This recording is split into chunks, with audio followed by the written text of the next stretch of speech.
This month there are plenty of opportunities to pick something retro related up for Christmas. For yourself, obviously. First story on this month's agenda is that the Neo Geo X handheld is almost available to buy. Including 20 preloaded games, the system looks incredibly well made and comes with some impressive add-ons. But keeping with SNK tradition, it's a little expensive at £175. It's released on the 6th of December. In more affordable retro handheld news, another portable Mega Drive system, in the vein of these, has been released.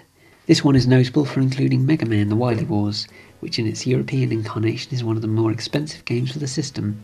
No European release date as yet though.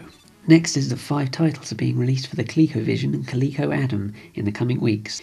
They include the all-new games Zombie Near and Bugs and Bots, the unreleased Chess Challenger, and finally arcade titles Buster Bros and Lock and Chase. Third comes the news that a batteryless memory card has been released for the Neo Geo AES and MVS, called the NeoSaveMasta V2. It cost $40. There's very little else I can say about this. There's also the news that Rhythm Tengoku, a Japan-only rhythm action title that's the predecessor to Rhythm Paradise on DS and Beat the Beat on Wii, has had its first 18 levels translated into English. It's not a game that really relies on text, but the rest of the game is planned to be translated too. Do import the cart if you haven't already though, the game is excellent. There's also a couple of interesting Kickstarter projects running at the moment, including a CD compiling remastered and remixed tracks of Alistair Brimble's work for the Commodore Amiga, Super Frog, Alien Breed and so on. Looks like it'll make its total with ease as well. One that looks like it might need a little bit of help in terms of donations is a book dedicated to covering the history of ocean software though.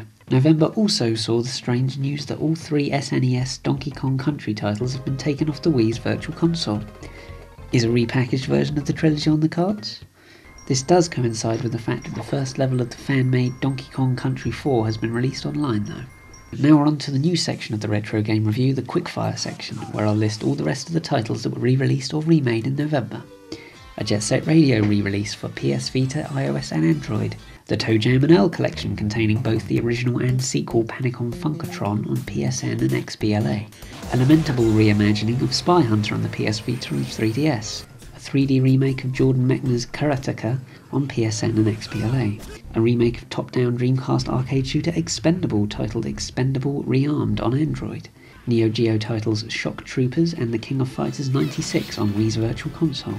NES titles Gradius and Ninja Gaiden on the 3DS's Virtual Console. A downloadable version of unfinished Dreamcast shooter Geist Force. And finally, to celebrate the game's 40th anniversary, the biggest game of Pong took place in Kansas City in November, on the side of a building. These pictures sum it up better than I can. That's all for this time then, but please do join me for next month's Retro Game Review, where I'll be summarising all that's new in the world of the old. When we find that meteor, we'll find Dr. Wily.